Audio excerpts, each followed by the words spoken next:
If you're looking for the best camping coffee maker on the market, then my friends, you are in the right place. Today I am reviewing the Bodum vacuum travel press and finding out if this could become your new perfect match.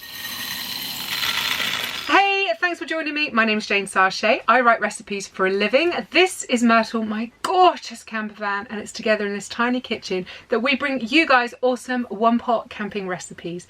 If that sounds like your cup of joe, feel free to subscribe to the channel, ding that bell, and join us on our tasty adventures. Okay, straight on with that review. I'm excited because I'm really hoping to have a better week's coffee than last week. That was bad.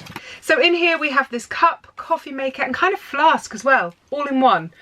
It's quite exciting. I have already taken this out of the box and washed it because I don't want to be like drinking hot coffee through all those like, I don't know, oils and things that are used in factories. This is the plastic packaging that I removed the coffee maker from in the box. So I kind of feel that's all particularly unnecessary. It's in a really sturdy, strong cardboard box.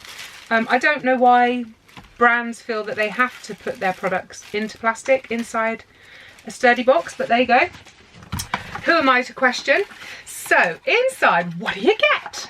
You get a lid, and this is like just a drinking lid that you screw on the top and you can drink out of. Who'd have thought it? So that's that bit, but you also get another lid which is kind of part of the cafetiere. So that's the cup. I got the stainless steel one. This also comes in plastic, which is a little bit cheaper. And I got the smaller of the two presses. This one is 0.35 of a litre, which is 12 fluid ounces. They range in price from about £12-ish for the plastic smaller one, right up to about 30 or 35 quid, I think, for the bigger version of the stainless steel. And also you can get this in all different colours. Obviously the stainless steel is stainless steel colour. Really? But you can get the silicone part here, and the lid I think is also comes in different colours. I've got like a lovely stony off-white, which I really like. So all we're going to do is unscrew that lid, which is really easy, and no horrible squealy noises. And inside you've got a darling teeny weeny little cafetiere. And at first glance, what I love about this is it's got a silicone band that goes around the outside of the cafetiere. Now I gave up using cafetieres years ago because they always leaked over time, like the metal mesh rim just like gave up. But I've got high hopes that this one is going to work extremely well. Are you ready? Who knew there was so much to learn about a cafetiere cup? It is in about 87 languages, to be fair. So there's a nice little easy peasy picture diagram how it works. Honestly, it's very straightforward. I'm not even feeling that I need to read the instructions, and I wouldn't if it weren't for you guys. But I'm going to do that anyway because that's what these reviews are all about. So English, that's the English section there in case you're wondering. The Bodum travel press allows you to enjoy a cup of freshly brewed coffee no matter where you are. So there's lots of warnings like freshly brewed coffee is very hot. Thank you, Bodum. So brewing coffee.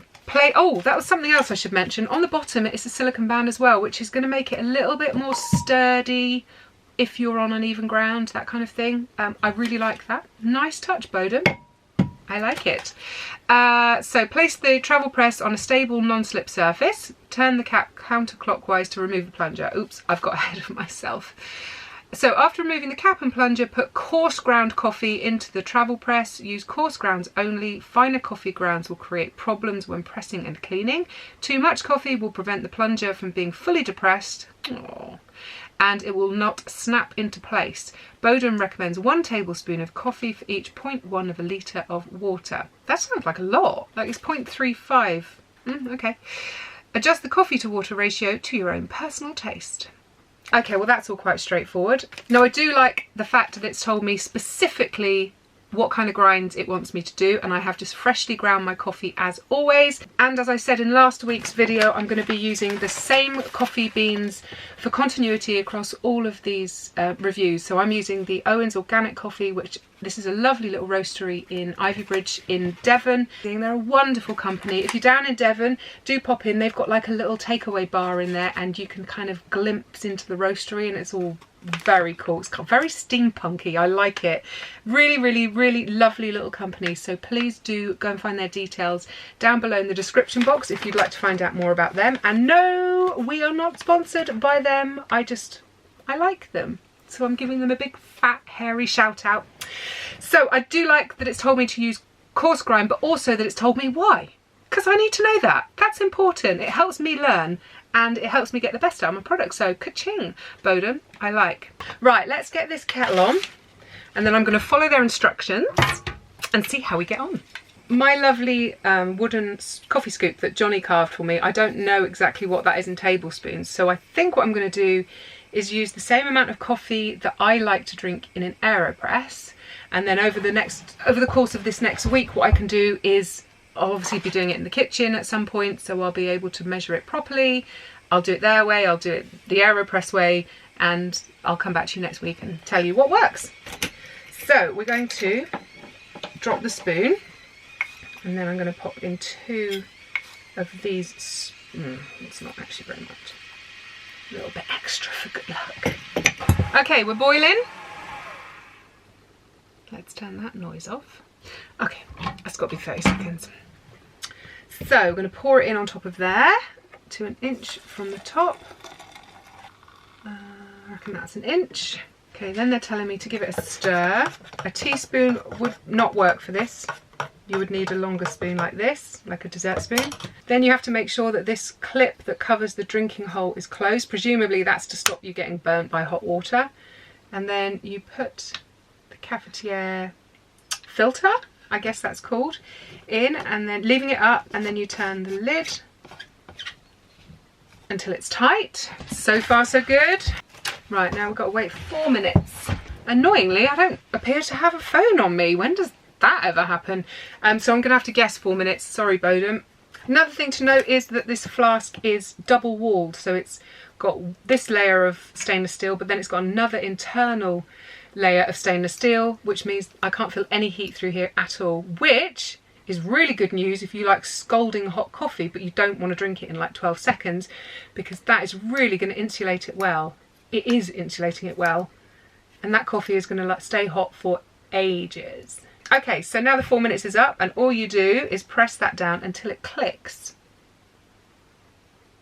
So now in theory, we've got freshly brewed hot coffee here, and the grounds are stuck at the bottom. So as you drink out of the cup, you're not going to be getting any grounds, in theory, in your mouth. Now, this is going to be scalding hot, obviously, and I want to actually taste it. So I'm going to pour a small amount into a cold cup, which will cool it down enough that I can just have a quick sip and tell you what I think.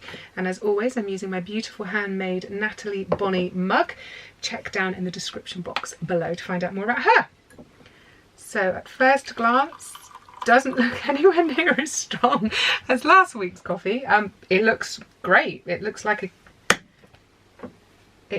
a good Americano. Perhaps could have done with being a little bit stronger. But as always, the test is in the taste. It's not burnt. Ah, it's lovely. I could probably do with going a little bit stronger, which means in theory that it uses more coffee than the AeroPress. It's very pleasant. It's not mind-blowing, but I'd be happy to drink that every morning. There's nothing wrong with that. Well, that was a good start. We like that. Thank you, Bodum. All right, I am now going to disappear off. I'm going to go and spend the upcoming week with this little beauty, and I will be back in just a moment for the second half of this review, and I will tell you everything I've learned about it and how to use it to get the absolute best out of it. So I shall see you in just a mo. Okay, we are now a week down the line. I've had a much more pleasant experience reviewing this one than the one that I did last week. This has not been a bad week of coffee, I have to say. A few niggles, nothing major. Keep watching, I'm going to do the scoring in just a little mo, but first I just want to run through all the things that I really like about this unit and also the things that they could have improved upon. Overall though, you may know that it was a positive experience reviewing the Bodum travel press. So before we go any further, I just want to make you aware of the different options that you've got when you buy one of these, and roughly the different prices here in the UK on Amazon. So you can either get your travel press in stainless steel, double walled like I have, or you can get this in BPA free plastic. I would recommend you go and read the reviews on Amazon before you buy the plastic one, because it doesn't have the longevity of this one. Overall, it gets a slightly lower score, which I think is worth bearing in mind, but it is a few quid cheaper. You can also get this bit and the lids in different colours too. There's quite a few colours out there actually. Also, there's 2 sizes, so when you're over there, if you want this one specifically, just keep an eye out on the sizes. This one is 12 fluid ounces, 350 mils or 0.35 of a litre. They do a bigger one as well, which has got, it looks to have the same diameter base, don't quote me on that, but it appears to be just the same but just taller. But that one is 15 fluid ounces or 450 mils, so nearly half a litre, or 0.45 of a litre. So I'm using the small stainless steel in white, just so you know. Now in terms of pricing, they range from about £15 to £20 depending on the colour and where you get it from and stuff for the stainless steel small, and then for the small plastic they range from about £12 to £15. For the larger stainless steel you're looking at between £23 and £30, and for the larger plastic version you're looking at around 18 to 23 quid. It's also worth noting that this is the Bodum travel press kit because it comes with 2 lids. You can also just get that, which is just a lid which just makes a travel mug. So please just be aware when you're tapping into Amazon that you're looking for the right one. If you want the press with the spare lid, it's called the kit, so the Bodum travel press kit. What do I like about it? I like the colours. It's very classy looking. It's beautiful, actually. It looks very classy, very stylish.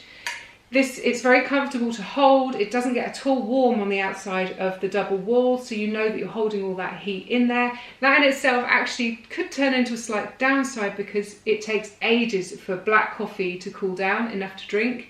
So what I've found that I've been doing is I've made the coffee, I've plunged it, and then I leave the drinking cap open, so there's just that small sipping hole which lets steam out. It's going to let it cool down like a minuscule amount quicker.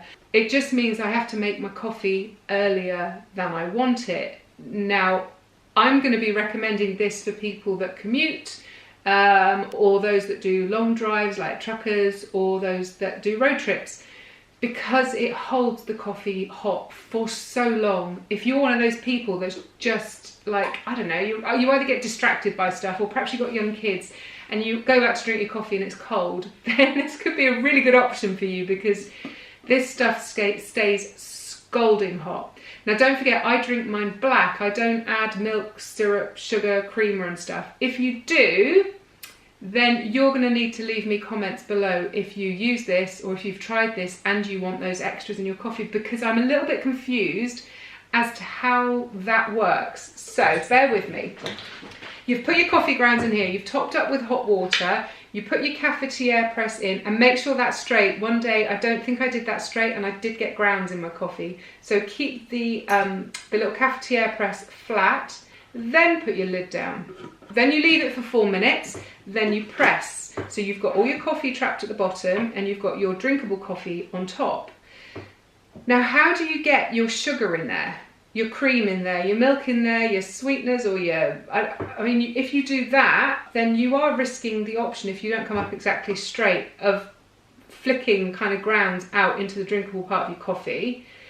And even then, you can't comfortably like pour from a big jug of milk. And even if you do, and say you put a teaspoon of sugar in here, like, how do you stir it? On Amazon, I did note that some people, this sounds very wrong to me, but whatever, when they put their coffee grounds in the bottom, they also put their milk and their sugar or creamer or syrup or whatever. Then they pour the hot water on, and then they do all the rest of it. That just makes me think of when I used to drink tea. I would never put the milk in the cup with a tea bag and then pour hot water on. It's gross. It doesn't make a good cup of tea. I don't know. Please, again, let me know below if that works for you. Do you do that? Does it taste all right? It just sounds wrong. Anyway, I don't care about any of that because I don't drink that stuff. If you drink a black Americano like me, then actually spot on. Now, one of the main things I really like about this is this. Right here, you've got an all-in-one coffee or tea, or going to Starbucks or Costa and getting a takeaway coffee.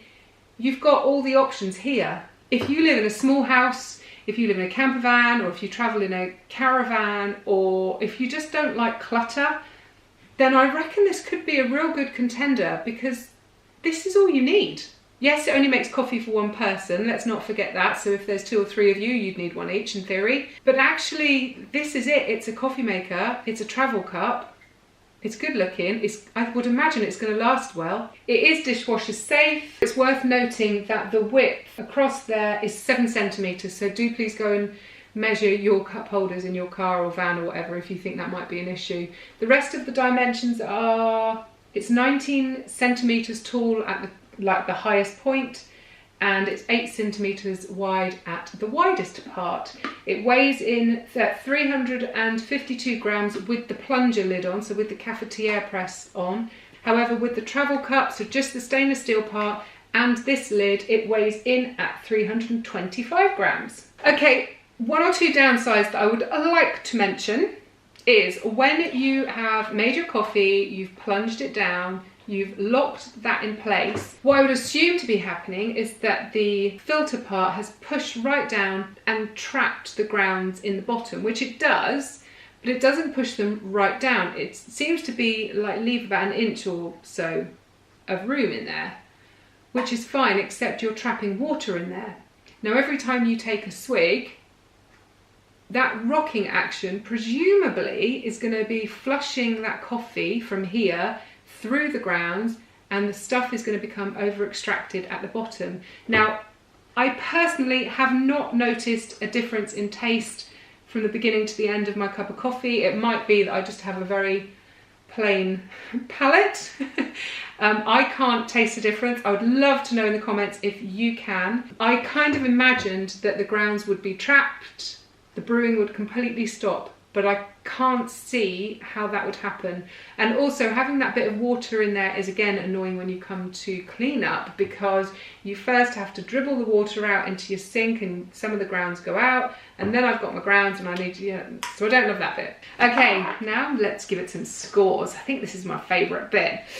So each category, of which there are 10, there's a maximum possible 10 points. This will give us an overall score of 100, and then we're going to take that final figure and we're going to add it to a leaderboard. This is only the second coffee maker review that I've made, so in time, over the next few weeks, hopefully we'll get quite a few reviews on that leaderboard, so that you can just shoot on over and just pick exactly the one that suits you and your lifestyle. Now the first category is for ease of use, and I've given it a stonking 9 out of 10 because it's so simple.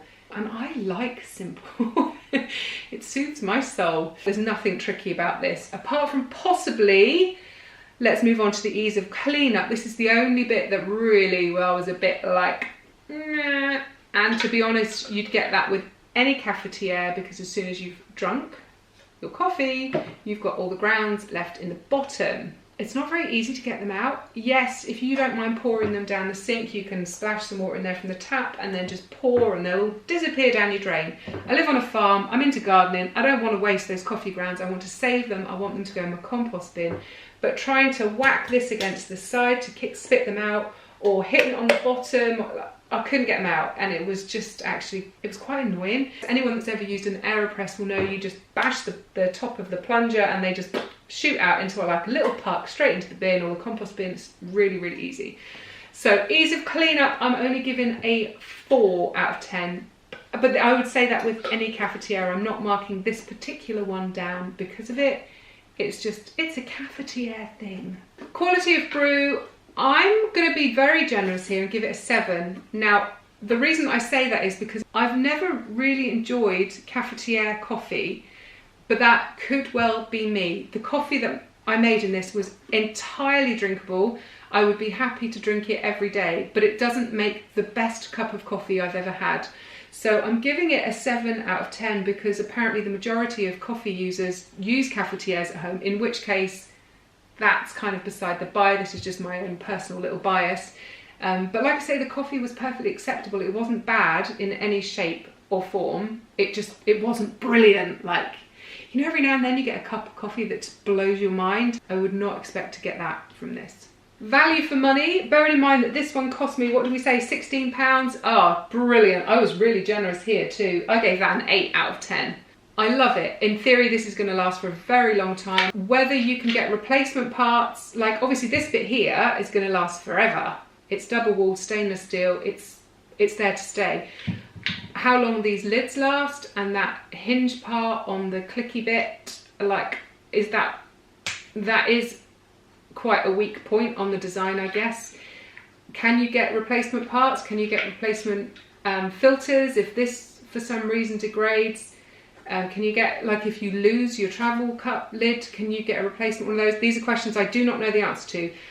But overall, I'm thinking that this is going to last quite a long time, so we're quite happy with that. For style, are you ready for this?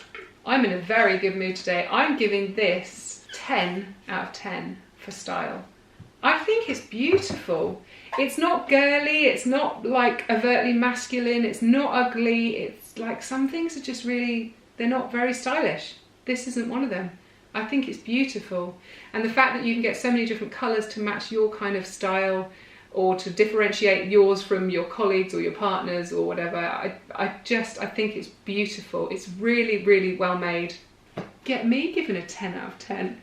Design. I'm giving this a 9 for design. Oh, it's like a little poem. It's genius. Like I said before, if you live in a tiny house or you travel a lot in a small space like a camper van or even a tent, or like, how clever is that? You don't need a separate coffee maker and separate mug. You've got it all here. It's brilliant.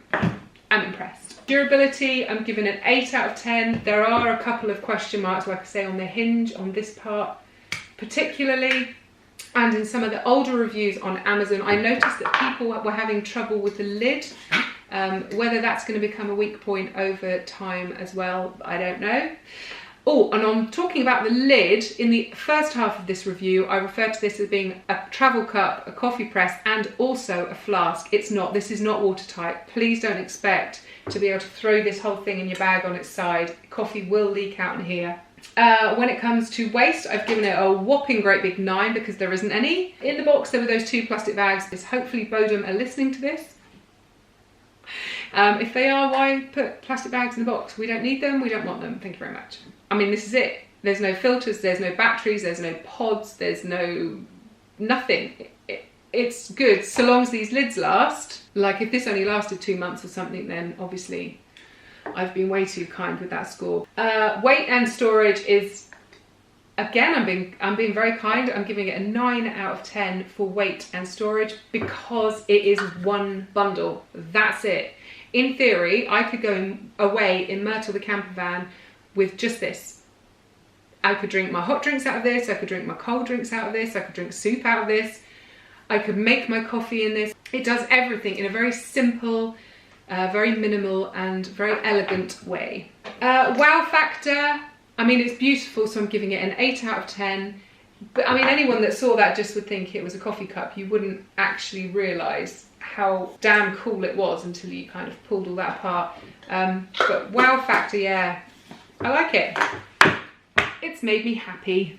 So, that was a much happier review. I hope you enjoyed that one. Please do me a favour. We had such great conversations in the comments and over on social last week after that just god-awful, horrendous review.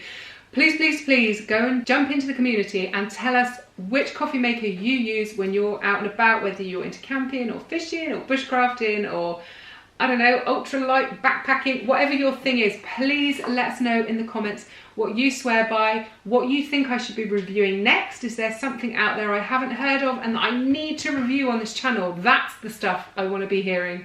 As most of you know, I adore my AeroPress. Am I going to be giving my AeroPress up for this? No. However, I am keeping this and I am going to be using this as a travel mug, and I'm going to be using it when I'm on a long journey and I just want to have like the odd sip of coffee. You know, when you just want to keep your energy up and not fall asleep at the wheel. It's going to keep my coffee really, really hot and it's going to be absolutely perfect. So I'm out of here. Thank you for hanging out with me and I will catch up with you next week in our next video. Mwah! Happy camping.